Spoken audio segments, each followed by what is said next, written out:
Microsoft buys GitHub for $7.5 billion. VPNFilter seeks to reestablish itself. Financial Trojans are up and ransomware is down, but don't count the ransomware out. Not yet. There's a get-decrypted-for-free card to Russian ransomware victims. The children of Mirai trouble an unhappy world. USA really may be the latest incarnation of the Internet Research Agency, complete with rabid Florida squirrels, Wisconsin bloodsuckers, and advice on Louisiana's secession.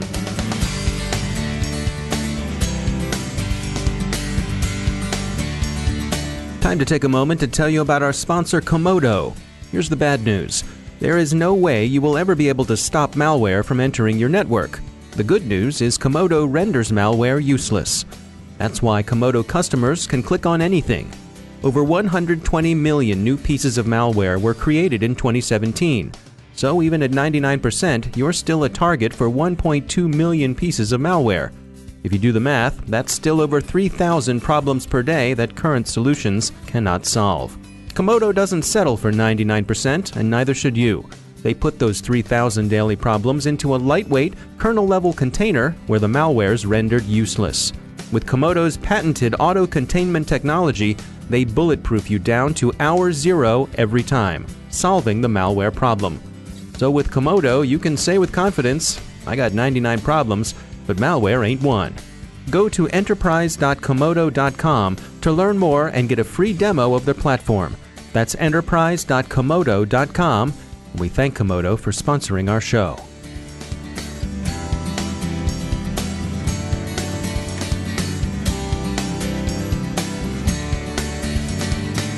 Major funding for the CyberWire podcast is provided by Cylance. From the CyberWire studios at Data Tribe, I'm Dave Bittner with your CyberWire summary for Monday, June 4th, 2018. We begin with some major industry acquisition news. Weekend rumors that Microsoft was in talks to buy open-source code repository GitHub were borne out this morning. Speculation about price ran to around $5 billion. This morning, Redmond announced that Microsoft had indeed made that acquisition, but not for $5 billion. Rather, GitHub went for a cool $7.5 billion in stock, about $2.5 billion more than already overheated rumor had predicted. Some observers see the move as representing for Microsoft a kind of return to its developers' roots. Developers in general have shown a mixed reaction, with many predictably responding to the news in a Martians have landed and the man is out to get you mood. Rival platform GitLab saw a considerable immigration of projects on Sunday as rumors of the deal spread. Microsoft itself expects a good bit of churn as it integrates this acquisition. The VPN filter bot masters may be attempting to reconstitute their botnet. Researchers at security companies Jask and Grey Noise reported late Friday that the threat actors behind the first round of infestations are working to herd another set of routers.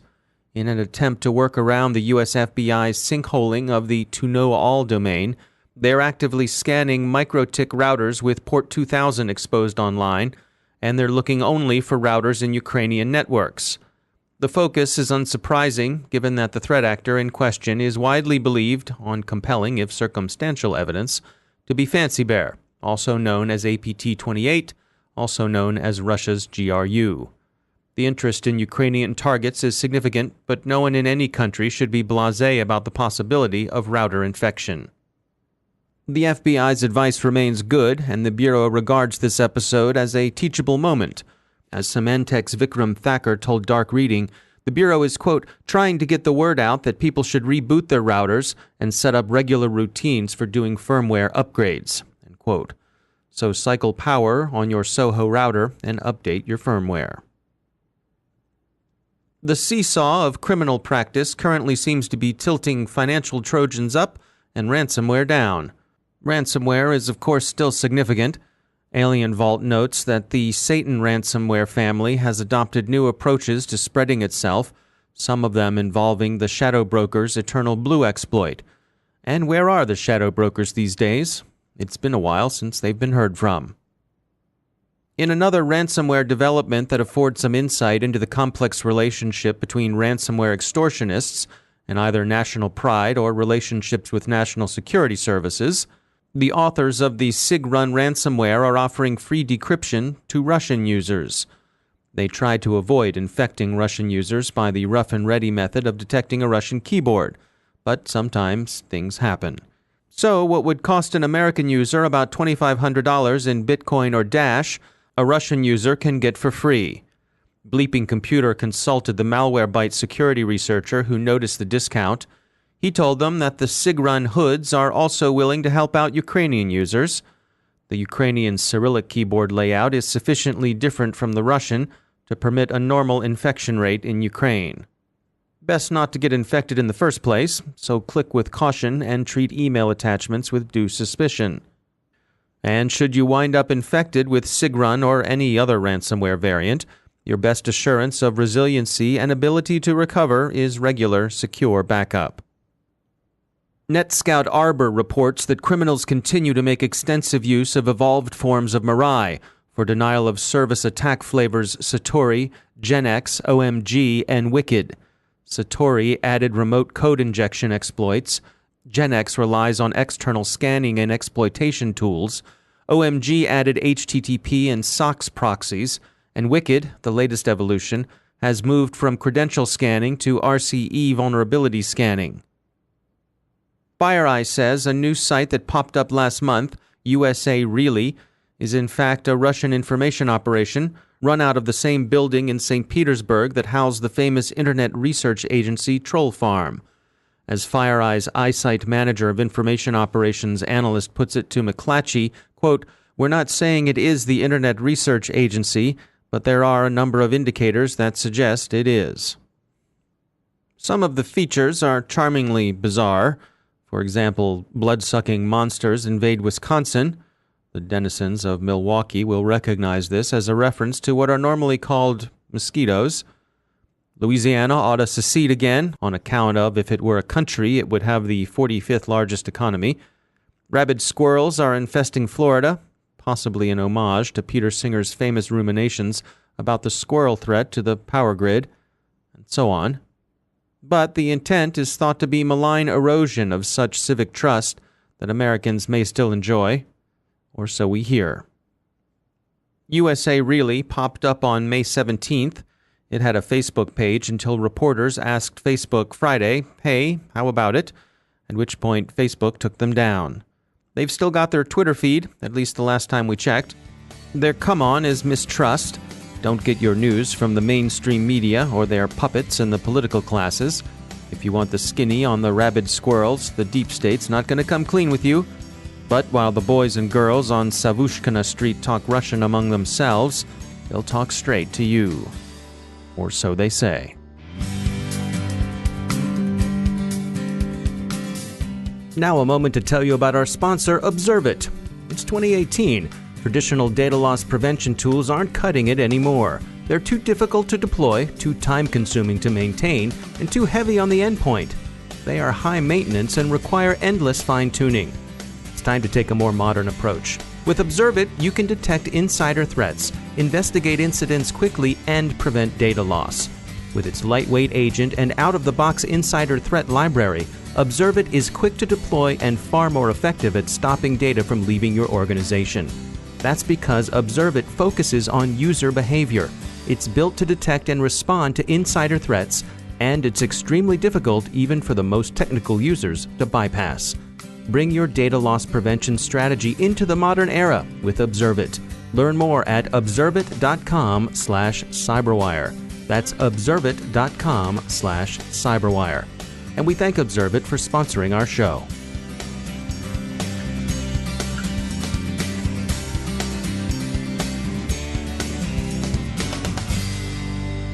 And joining me once again is Malek Ben Salem. She's the Senior R&D Manager for Security at Accenture, and she's also a New America Cybersecurity Fellow.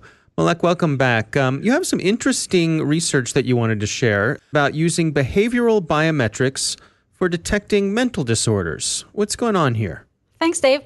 So as you know, behavioral biometrics have been proposed as an approach to authenticate users continuously as they interact with a digital system or a mobile device, to complementing the way we regularly authenticate to those systems using passwords. It turns out that those same behavioral biometrics can be used for other purposes. And this is really, really exciting. It's exciting to see how cybersecurity research can be applicable to other fields and improve people's lives. One example of a behavioral biometric that can be used for authentication is the way we type, our typing behavior. Our research has indicated that typing behavior is unique by person, by user, and it can constitute a digital fingerprint. But because of that uniqueness, of that consistency in typing behavior, some researchers within the medical field have looked at using that to see if it can detect mental disorders. You know, the way we type basically becomes a habit. It becomes hardwired into our brains. Our brains get attacked by a mental disease. That wiring gets affected. So are we talking about a change in the way that we type over time, where we're detecting you used to type something one way and now it's different? It's a change in the way we type. How fast do we type? Which combinations do we use? How long does it take us to move from one key to another? It's those types of behaviors that are typically consistent for people during the day, during the week. But if our brains get attacked, they tend to change. And if you think about it, the way mental disorders get diagnosed today is very expensive. So doctors have to do brain scans, or they may have to run expensive cognitive tests and time-consuming cognitive tests, or they may have to rely on their subjective analysis. So offering them a way to monitor typing behavior, monitor an activity that everybody does, almost every time, is a mundane activity, can be very useful for early diagnostics. So a startup company called Neurometrics, based in San Francisco, is using and harnessing typing cadence to assess a patient's mental health. At this point, they reported some encouraging results, but it was based on an internal study about Parkinson's disease that distinguished patients from healthy people with 99.9% accuracy. Now, it's interesting. I mean, I could certainly see the advantages of this if I were someone where I knew I had trouble with something like depression, and maybe I could have an app monitoring me to give me some indications that maybe even before I was self-aware of it, that maybe I was heading into a bad place. I can see the usefulness of that. But on the other hand, I would imagine this wouldn't be something that I would want installed on my computer at work. I might not necessarily want my boss to know these sorts of things. Yeah, absolutely. And actually, the company is offering a consumer app that provides such an evaluation as a feature for consumers to look at how consistent their typing behavior is. It reports their consistency score, but it also shares the typical score range for a healthy person. It does not draw any conclusion about their mental health because, the app might get the company into trouble with government regulators. But at least it gives the consumers a heads up about, how consistent they are. And, it may indicate some issue that may let them go to, or decide to go see a doctor. No, it's an interesting story for sure. And like you said, an example of some technology used for security that could help people in other ways. Malek Ben Salem, as always, thanks for joining us. Thanks, Dave. And that's the Cyberwire. Thanks to all of our sponsors for making the Cyberwire possible, especially to our sustaining sponsor, Cylance. To find out how Cylance can help protect you using artificial intelligence, visit cylance.com. And Cylance is not just a sponsor, we actually use their products to help protect our systems here at the Cyberwire. And thanks to our supporting sponsor, VMware, creators of Workspace ONE Intelligence. Learn more at vmware.com. The Cyberwire podcast is proudly produced in Maryland out of the startup studios of Data Tribe, where they're co-building the next generation of cybersecurity teams and technology. Our show is produced by Pratt Street Media with editor John Petrick, social media editor Jennifer Iben, technical editor Chris Russell, executive editor Peter Kilpie, and I'm Dave Bittner. Thanks for listening.